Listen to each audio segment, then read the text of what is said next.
Saya pernah berpikir bahwa cinta kami tak tergoyahkan, seperti gunung Merapi yang kokoh di tanah Jawa, hingga hari itu tiba dan segalanya runtuh. Andi, suami saya, terbaring lemah di ranjang rumah sakit di Jakarta. Tubuhnya dirusak oleh penyakit langka yang membuat darahnya tak lagi mengalir dengan benar, dan saya memutuskan untuk meninggalkannya sendirian di sana. Tapi seorang pria asing muncul dari kegelapan malam, memegang rahasia darah yang bisa menyelamatkan nyawa Andi, memaksa saya mempertanyakan segala pengkhianatan yang saya rencanakan. Hari itu dimulai seperti biasa di rumah kami di pinggiran Jakarta, di mana hiruk-pikuk lalu lintas dan suaraan dari masjid terdengar samar-samar. Saya, Budi, seorang arsitek berusia 35 tahun, bangun pagi-pagi sekali untuk menyiapkan sarapan. Andi masih tidur, napasnya pelan dan lemah. Kami telah menikah secara rahasia selama 5 tahun, di tengah masyarakat Indonesia yang masih sulit menerima hubungan seperti kami. Pernikahan kami bukan yang resmi di mata hukum, tapi bagi kami itu ikatan jiwa yang tak terpisahkan. Atau begitulah yang saya pikirkan dulu. Penyakit Andi muncul tiba-tiba setahun lalu. Dokter bilang itu anemia aplastik, kondisi di mana sumsum tulang gagal memproduksi sel darah baru. Kami berjuang bersama, dari rumah sakit ke rumah sakit, dari obat tradisional jamu hingga pengobatan modern. Tapi biaya semakin membengkak, dan pekerjaan saya sebagai arsitek relance tak lagi cukup. Andi, yang dulu seorang guru seni di sekolah menengah, kini hanya bisa berbaring, matanya penuh kesedihan yang tak terucapkan. Pagi itu, saat saya menuangkan kopi hitam ke cangkir, ponsel saya berdering. Itu dari dokter di Rumah Sakit Cipto Mangunkusumo. Pak Budi, kondisi Pak Andi semakin buruk. Kami butuh donor darah sumsum tulang secepatnya. Golongan darahnya langka AB negatif. Suara dokter itu dingin seperti onis mati. Saya menatap Andi yang masih tidur, hatiku terasa hancur.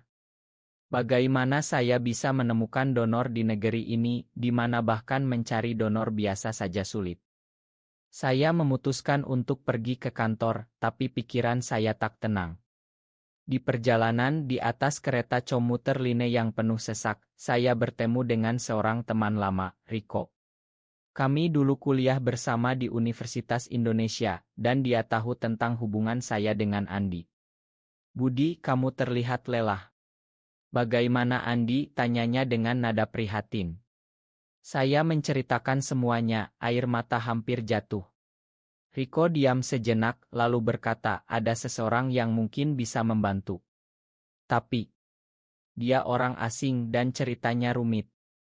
Malam harinya, setelah menjenguk Andi di rumah sakit, saya bertemu dengan pria asing itu di sebuah warung kopi di kawasan Kemang. Namanya Ale, seorang ekspatriat dari Australia yang bekerja di perusahaan minyak di Jakarta. Dia tinggi, berambut pirang, dan matanya biru seperti laut Bali. Saya dengar dari Riko tentang suami Anda, katanya dengan aksen Inggris yang halus, beralih ke bahasa Indonesia yang lumayan. Saya terkejut bagaimana dia tahu. Saya punya golongan darah yang sama dengan Andi. AB negatif. Saya bisa jadi donor, tapi ada syaratnya. Hati saya berdegup kencang. Ini harapan yang tak terduga. Tapi syarat Ale membuat saya ragu. Saya ingin Anda ceritakan kisah hidup Anda dan Andi. Saya seorang penulis, dan saya butuh inspirasi untuk buku saya tentang cinta terlarang di Asia Tenggara. Itu terdengar aneh, tapi saya setuju. Kami berbicara hingga larut malam, saya menceritakan bagaimana saya dan Andi bertemu di Estial Seni di Yogyakarta, bagaimana kami saling jatuh cinta di tengah budaya yang konservatif.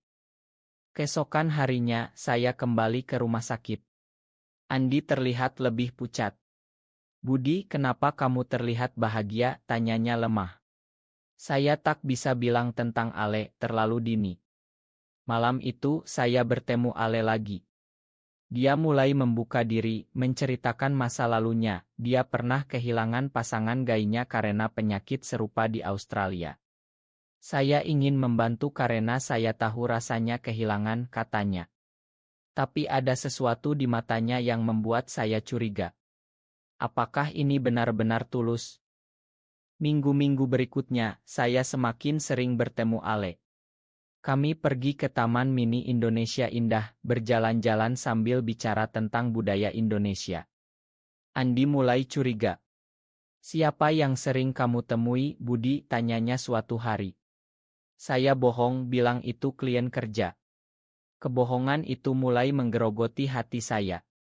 Ale semakin dekat, dan saya merasakan getaran aneh, bukan cinta, tapi semacam ketergantungan.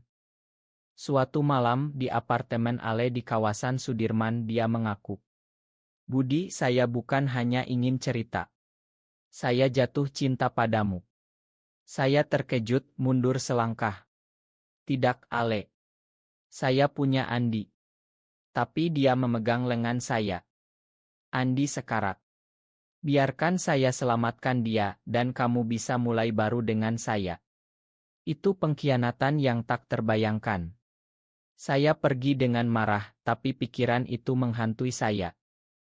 Kembali ke Andi, saya melihatnya semakin lemah. Dokter bilang waktu tinggal sedikit. Saya harus memutuskan. Apakah menerima bantuan Ale dengan risikonya? Atau biarkan Andi pergi? Hati saya terbelah. Di tengah malam hujan deras di Jakarta, saya menangis sendirian di balkon rumah. Akhirnya, saya hubungi Ale. "Baik, saya setuju. Tapi hanya donor, tidak lebih." Dia tersenyum di telepon. "Kita lihat saja." Proses donor dimulai. Tes medis, persiapan. Andi tak tahu donornya siapa. Saat operasi, saya menunggu di luar ruangan doa dalam hati. Tapi saat itu, Riko menelepon. "Budi, hati-hati dengan Ale. Dia punya masa lalu gelap, pernah dituduh memanfaatkan orang sakit untuk kepentingan pribadi." Hati saya hancur. Apakah ini jebakan? Saya konfrontasi Ale setelah operasi sukses. "Kenapa kamu lakukan ini?" Dia mengaku, "Saya butuh uang dari buku itu dan ceritamu sempurna." Tapi saya benar-benar peduli. Pengkhianatan itu menyakitkan, tapi Andi selamat. Dia bangun, matanya cerah kembali. Kami pulang ke rumah. Andi tahu semuanya sekarang. "Budi, kenapa kamu hampir pergi?" tanyanya dengan suara gemetar. Saya menangis, menceritakan semuanya. "Makan aku. Aku takut kehilanganmu, tapi malah hampir kehilangan diri sendiri." Andi memeluk saya. "Cinta kita lebih kuat dari itu." Ale pergi dari Jakarta, meninggalkan buku yang tak pernah terbit. Kami belajar dari pengalaman itu menjadi lebih kuat. Di negeri ini, cinta kami tetap rahasia, tapi hati kami bebas. Hidup berlanjut dengan harapan baru. Pagi itu di rumah kami di kawasan Menteng, Jakarta, suara klakson mobil dan pedagang kaki lima terdengar samar dari jendela. Saya, Budi, seorang desainer interior berusia 34 tahun, bangun lebih awal untuk menyiapkan sarapan sederhana, nasi goreng dengan telur mata sapi dan secangkir teh hangat. Andi masih tertidur lelap di kamar kami, napasnya pelan seperti angin malam di pantai Bali. Kami telah hidup bersama selama 6 tahun, menikah secara rahasia di sebuah upacara kecil di rumah seorang teman di Bandung, di tengah masyarakat Indonesia yang masih memandang hubungan kami sebagai dosa besar. Bagi kami, itu adalah ikatan jiwa yang suci, meski tak diakui oleh undang-undang atau keluarga. Penyakit Andi datang seperti badai mendadak. Dokter di Rumah Sakit Umum Nasional Dr. Mangunkusumo mendiagnosisnya sebagai leukemia mieloid kronis, kondisi di mana sel darah putih membelot dan menyerang tubuh sendiri. Awalnya, kami optimis. Kami pergi ke dukun di desa asal Andi di Surabaya, minum jamu kunyit dan temulawak setiap hari, sambil menjalani kemoterapi mahal. Tapi biaya membengkak seperti banjir musiman di Jakarta, dan pekerjaan saya tak lagi stabil sejak pandemi. Andi, yang dulu seorang seniman lukis yang penuh semangat, kini hanya bisa berbaring, matanya yang dulu berbinar kini redup seperti lampu jalan yang padam. Saat saya menuangkan teh, ponsel berdering. Itu dari Dokter Andi. Pak Budi, kondisi Pak Andi memburuk. Kami butuh transplantasi sumsum tulang segera. Golongan darahnya O negatif, sangat langka di Indonesia. Suara dokter itu seperti pisau menusuk hati saya. Saya menatap Andi yang bangun pelan, senyumnya lemah. Apa kabar, sayang, tanyanya. Saya pura-pura tersenyum, tapi dalam hati, saya sudah retak. Bagaimana mencari donor di negeri ini, di mana bahkan donor darah biasa saja sulit karena takhayul dan ketakutan? Saya pergi ke kantor di kawasan Tamrin, tapi pikiran saya melayang. Di kereta api listrik yang penuh sesak, saya bertemu sahabat lama, Hari, yang tahu rahasia kami. Budi, kamu kelihatan hancur. Bagaimana Andi? Tanyanya dengan mata penuh empati. Saya curhat semuanya, air mata menetes di antara hiruk-pikuk penumpang. Hari diam sejenak, lalu bisik, ada seseorang yang mungkin bisa bantu. Namanya Lukas, orang asing dari Belanda yang tinggal di Jakarta untuk bisnis. Dia punya golongan darah langka, katanya. Malam itu, setelah menjenguk Andi yang semakin pucat, saya bertemu Lukas di sebuah kai kecil di blok. Dia tinggi, berambut coklat gelap, dan berbicara bahasa Indonesia dengan aksen Eropa yang menawan. Hari cerita tentang suami Anda, katanya langsung. Saya terkejut bagaimana dia tahu begitu detail. Saya punya golongan darah yang sama. Saya bersedia donor, tapi saya ingin kenal Anda lebih dekat. Saya seorang jurnalis, dan cerita cinta kalian bisa jadi inspirasi untuk artikel saya tentang di Indonesia. Hati saya berdegup antara harapan dan keraguan. Ini seperti mukjizat dari langit, tapi syaratnya membuat saya gelisah. Saya setuju dan kami bicara hingga tengah malam. Saya ceritakan bagaimana saya dan Andi bertemu di Estial Seni di Ubud, Bali, di mana lukisannya memikat hati saya, dan bagaimana kami saling jatuh cinta di tengah tekanan keluarga yang menginginkan kami menikah dengan wanita. Lukas mendengar dengan mata berbinar, mencatat sesekali. Kalian berani sekali, katanya. Keesokan harinya, di rumah sakit, Andi memegang tangan saya. Budi, aku takut. Kalau aku pergi, kamu harus hidup bahagia. Kata-katanya menyayat hati. Saya tak bilang tentang Lukas, terlalu riskan. Malam itu, saya bertemu Lukas lagi di Taman Sarinah. Kami jalan-jalan bicara tentang kehidupan di Indonesia, dari adat Jawa hingga toleransi di Bali. Andi mulai curiga saat saya pulang larut. Siapa yang kamu temui? Tanyanya dengan suara lemah. Saya bohong, klien penting. Kebohongan itu seperti racun yang perlahan merusak jiwa saya. Minggu berikutnya, pertemuan dengan Lukas semakin intens. Kami pergi ke Monas, berdiri di bawah obelisk yang menjulang, bicara tentang mimpi dan patah hati. Lukas cerita masa lalunya, dia pernah kehilangan pasangan prianya karena kanker di Amsterdam. Saya ingin bantu karena saya tahu sakitnya, katanya dengan suara bergetar. Tapi ada nada aneh di suaranya, seperti ada yang disembunyikan. Saya mulai merasakan tarikan emosional, bukan cinta, tapi semacam kenyamanan yang berbahaya di tengah kesepian saya. Suatu malam di apartemen Lukas di Kuningan dia mengaku. Budi, saya bukan cuma ingin cerita. Saya tertarik padamu. Saya mundur, hati berdegup kencang. Tidak, Lukas. Aku punya Andi. Tapi dia mendekat. Andi sekarat. Biarkan saya selamatkan dia dan kita bisa bersama. Kata-kata itu seperti petir di langit cerah, pengkhianatan yang tak terduga. Saya pergi dengan amarah membara, tapi pikiran itu menghantui, bagaimana kalau Andi tak selamat tanpa dia. Kembali ke Andi, saya melihatnya semakin lemah, kulitnya pucat seperti kain kaan. Dokter bilang waktu tinggal hitungan minggu. Saya harus memilih, terima bantuan Lukas dengan risikonya, atau biarkan Andi pergi dalam damai. Di tengah hujan deras yang mengguyur Jakarta, saya duduk di balkon, menangis sendirian, mempertanyakan segala yang saya yakini tentang cinta dan kesetiaan. Pilihan itu seperti belati yang menancap di dada saya, tajam dan tak bisa dicabut tanpa darah mengalir. Saya hubungi Lukas keesokan paginya, suara saya gemetar. Baik, saya setuju. Tapi hanya untuk donor, tidak ada yang lain. Dia tertawa pelan di telepon. Kita lihat nanti, Budi. Proses dimulai, tes darah di rumah sakit, pemeriksaan kecocokan, semuanya berjalan lancar. Andi tak tahu siapa donornya, saya bilang itu kerabat jauh dari Surabaya. Matanya berbinar saat mendengar harapan itu. Terima kasih Tuhan, gumamnya, memeluk saya lemah. Tapi di balik itu, ketegangan memuncak. Lukas semakin sering menelepon, mengajak bertemu dengan alasan membahas detail medis.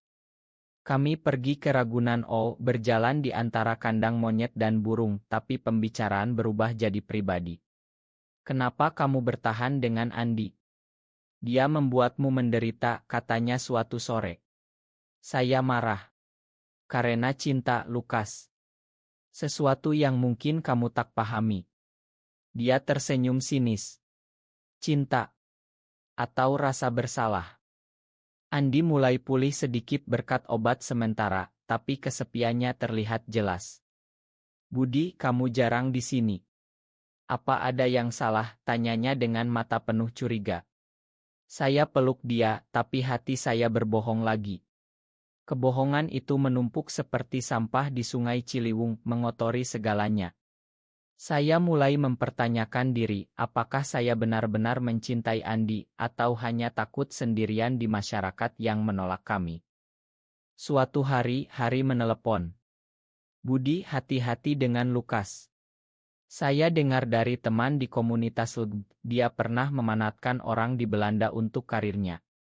Artikelnya sering sensasional, mengkhianati privasi orang. Hati saya jatuh. Apakah ini jebakan? Saya konfrontasi Lukas di kai auritnya. Apa motifmu sebenarnya? Tanyanya marah. Dia mengaku sebagian. Ya, saya butuh cerita untuk buku saya. Tapi saya juga peduli padamu. Pengakuan itu seperti pukulan, tapi operasi sudah dekat. Hari operasi tiba. Andi dibawa ke ruang bedah, tangannya dingin saat saya genggam. Aku cinta kamu, Budi, katanya sebelum bius. Saya menunggu di koridor rumah sakit, doa dalam hati, campur aduk antara syukur dan ketakutan. Lukas datang, tersenyum. Ini untuk kalian, katanya. Tapi matanya menyiratkan sesuatu yang lain. Operasi sukses, dokter bilang kecocokan sempurna. Andi selamat, napasnya stabil kembali. Tapi konflik baru muncul. Saat Andi pulih, dia menemukan pesan di ponsel saya dari Lukas, aku tunggu keputusanmu. Andi marah besar. Siapa dia, Budi? Kamu selingkuh, teriaknya lemah dari ranjang. Saya menangis, menceritakan semuanya, donor, pertemuan, godaan. Aku hampir pergi karena takut, tapi aku tak bisa tanpamu. Andi diam, matanya penuh luka. Kamu hampir khianati aku saat aku sekarat. Malam itu, kami bertengkar hebat. Andi bilang ingin pisah, bahwa kesepiannya lebih baik daripada pengkhianatan. Saya memohon, tapi dia keras kepala seperti orang Jawa asli. Lukas menelepon lagi. Biarkan Andi. Kita bisa ke Bali, mulai baru. Godaan itu kuat, tapi hati saya menolak. Saya blokir nomornya, tapi kerusakan sudah terjadi. Keesokan harinya, saya pergi ke masjid terdekat, sholat untuk mencari petunjuk. Di tengah hiruk-pikuk Jakarta, saya sadar, cinta kami bukan hanya romansa, tapi perjuangan melawan dunia. Saya kembali ke Andi membawa bunga melati dari pasar. Makan aku. Aku tak akan pergi. Dia menangis, peluk saya. Aku juga takut kehilanganmu. Tapi Lukas tak menyerah. Dia kirim email dengan artikelnya, menceritakan detail intim kami. Publikasikan atau aku tarik donor, ancamnya. Hati saya panik. Ini pengkhianatan ultimate. Saya hubungi Hari untuk bantuan. Kita laporkan ke polisi, katanya. Tapi di Indonesia, hubungan kami bisa jadi bumerang. Konflik memuncak saat Lukas datang ke rumah sakit. Budi, pilih sekarang, katanya di depan Andi. Andi, meski lemah, bangun. Pergi dari sini. Cinta kami lebih kuat dari ancamanmu. Lukas mundur, tapi matanya penuh dendam. Saya sadar, ini ujian terbesar. Minggu berikutnya, Andi pulang ke rumah. Kami mulai membangun kembali, bicara terbuka tentang rasa sakit. Aku merasa sepi karena penyakit, tapi kamu membuatnya lebih buruk, katanya. Saya janji berubah. Tapi bayang Lukas masih ada, seperti hantu di malam Jakarta. Bayang Lukas seperti kabut pagi yang tak mau hilang, menyelimuti hari-hari kami meski Andi mulai pulih. Saya blokir semua kontaknya, tapi email datang lagi, ceritamu akan terbit, dengan atau tanpamu. Hati saya gelisah, di Indonesia, eksposur seperti itu bisa hancurkan hidup kami, keluarga menolak, pekerjaan hilang, bahkan ancaman dari kelompok radikal. Andi yang kini bisa berjalan pelan, lihat wajah saya. Apalagi Budi, tanyanya dengan suara penuh kelelahan. Saya ceritakan ancaman itu. Andi diam lalu peluk saya. Kita hadapi bersama. Cinta kita bukan untuk disembunyikan selamanya. Kata-katanya memberi kekuatan. Kami hubungi pengacara dari komunitas LGB di Jakarta yang sarankan konfrontasi hukum. Tapi Lukas pintar, dia ekspatriat dengan koneksi. Saya pergi ke kedutaan Belanda, tapi mereka tak bisa bantu tanpa bukti kuat. Konflik memuncak saat Lukas muncul di depan rumah kami. Hujan deras mengguyur, seperti air mata langit. Budi, ini terakhir. Beriin publikasikan, atau saya cerita ke media lokal. Andi keluar, berdiri di pintu. Kamu sudah selamatkan nyawa saya, tapi jangan rusak hidup kami. Lukas tertawa. Hidup. Di negeri ini, kalian hidup dalam bayang. Saya dorong dia pergi, tapi hatinya penuh dendam. Malam itu, Andi dan saya bicara panjang. Kenapa kamu tergoda, Budi? Tanyanya dengan air mata. Saya akui, kesepian melihat Andi sakit membuat saya lemah. Tapi aku pilih kamu selalu. Kami pelukan, tapi luka masih dalam. Keesokan, saya temui Hari di KAI. Lukas punya masa lalu, dia pernah dipecat karena plagiat dan manipulasi. Kami rencanakan balasan, rekam percakapan dan ancam laporkan ke imigrasi.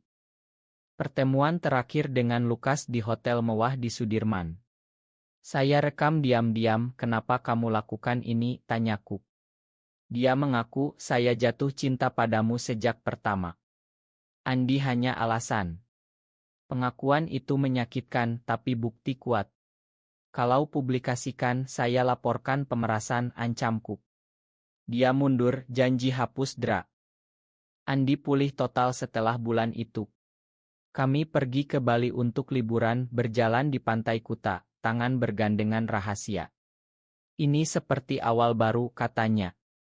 Tapi di sana, saya dapat berita, Lukas kembali ke Belanda, tapi artikel bocor di Orum Online. Komentar kebencian datang, keluarga Andi tahu. Ayahnya telepon, kalian dosa besar. Krisis baru, keluarga Andi datang ke Jakarta, marah besar. Pisah atau kami tolak selamanya, kata ayahnya. Andi menangis. Ayah, ini cinta saya. Pertengkaran sengit, tapi Andi pilih saya. Kami pindah ke apartemen baru, mulai hidup lebih hati-hati. Tapi pengkhianatan Lukas meninggalkan bekas. Saya mimpi buruk, Andi sering murung. Apa kita salah bertahan, tanyanya suatu malam. Saya peluk dia. Tidak. Ini perjuangan kita. Kami ikut komunitas rahasia, dapat dukungan. Hidup berlanjut dengan harapan tipis. Harapan itu seperti matahari terbit di timur Jawa, pelan tapi pasti menerangi kegelapan. Setelah Bali, kami kembali ke Jakarta dengan semangat baru. Andi mulai lukis lagi, kanasnya penuh warna cerah seperti pasar tradisional. Saya dapat proyek besar, desain rumah ramah lingkungan di Bogor. Tapi bayang masa lalu masih ada, rumor tentang kami beredar di lingkaran seni. Suatu hari, Andi dapat panggilan dari dokter, sumsum tulang stabil, tapi butuh cek-up rutin. Kami syukuri. Tapi Lukas kirim pesan anonim, aku tak akan lupakanmu. Ketakutan kembali. Saya hubungi polisi, tapi bukti kurang. Andi bilang, biarkan. Kita lebih kuat. Konflik internal muncul. Saya merasa bersalah, sering minta maaf. Andi kesal. Berhenti, Budi. Itu masa lalu. Tapi dia juga punya rahasia, selama sakit dia pernah pikir bunuh diri untuk ringankan beban saya. Pengakuan itu hancurkan hati kami, tapi mendekatkan lagi. Kami pergi ke Yogyakarta, Yarah ke tempat bertemu dulu. Di Candi Prambanan kami berjanji ulang. Selamanya, kata Andi. Romansa kembali seperti dulu. Tapi di sana kami bertemu aktis yang tawarkan bantuan hukum. Kembali ke Jakarta, keluarga saya tahu dari rumor. Ibu menelepon, menangis. Kenapa begini, nak? Saya jelaskan, tapi dia tolak. Kesedihan mendalam, tapi Andi dukung saya. Keluarga darah bukan satu-satunya. Puncak baru, Lukas publikasikan buku di Belanda dengan nama samaran. Buku itu populer, cerita kami tersebar. Media Indonesia ambil, kami jadi sorotan. Ancaman datang dari pesan HT hingga demo kecil. Kami sembunyi, tapi Andi bilang, ini saat kita lawan. Kami ikut kampanye bicara anonim. Itu berisiko, tapi membebaskan. Andi lukis seri tentang cinta terlarang dapat pameran. Saya dukung meski takut. Akhirnya rekonsiliasi dengan keluarga Andi. Ayahnya datang, minta maaf. Saya takut kehilanganmu lagi. Pelukan itu penuh emosi. Rekonsiliasi itu seperti hujan setelah kemarau panjang membersihkan debu kesalahpahaman. Ayah Andi tinggal seminggu belajar pahami kami. Di desa ini tabu, tapi kamu anakku, katanya. Kami masak bersama, sate ayam dan rendang, tertawa seperti keluarga biasa. Tapi di luar, badai media masih ada.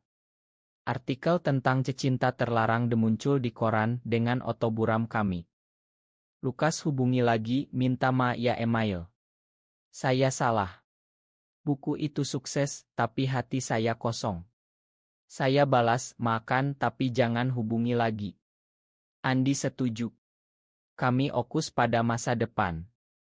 Andi dapat tawaran mengajar seni di universitas di Bandung. Saya ikut pindah, mulai hidup baru. Rumah kecil di pegunungan dengan pemandangan sawah. Romansa kami berkembang seperti bunga edelweiss di Gunung Semeru, langka dan indah. Tapi ujian datang, kesehatan Andi drop lagi, samping transplantasi. Dokter bilang butuh obat mahal. Saya jual aset, tapi kurang. Andi murung. Mungkin ini akhir. Saya marah. Tidak. Kita lawan. Kami cerodun rahasia di komunitas dapat bantuan. Andi sembuh, tapi pengalaman itu ajar kami tentang kerapuhan hidup. Suatu malam di balkon rumah, Andi peluk saya. Terima kasih karena tak pergi. Saya cium keningnya. Kamu alasan saya bertahan. Kami rencanakan perjalanan ke Lombok, tapi pandemi kecil muncul, tunda semuanya. Di rumah, kami bicara mimpi adopsi anak suatu hari, meski sulit di Indonesia. Konflik terakhir, teman lama saya yang homofobik tahu dan tolak. Tapi kami tak peduli. Cinta kami lebih besar. Cinta kami seperti sungai Kapuas yang mengalir panjang, melewati rintangan tapi tetap sampai muara. Setelah semua badai, kami temukan kedamaian di Bandung. Andi mengajar dengan semangat, murid-muridnya terinspirasi. Saya buka studio desain spesialis rumah inklusi. Keluarga datang berkunjung perlahan terima. Lukas menghilang, bukunya luntur dari ingatan. Kami tulis cerita sendiri, anonim di blog inspirasi orang lain. Andi bilang pengkhianatan itu ajar kita tentang kepercayaan. Suatu hari, di anniversary kami pergi ke pantai Pangandaran. Ombak bergulung, matahari terbenam. Aku hampir kehilanganmu, kata Andi. Saya peluk dia. Tapi kita selamat. Kembali kami adopsi anjing liar, simbol harapan baru. Hidup tak sempurna, tapi penuh makna. Di negeri ini kami tetap rahasia, tapi jiwa kami bebas. Akhirnya Andi sehat total. Kami janji tak ada lagi selamat tinggal. Orang asing itu selamatkan nyawa, tapi cinta kami yang selamatkan jiwa. Ini cerita tentang pengampunan, ketahanan, dan cinta yang manusiawi.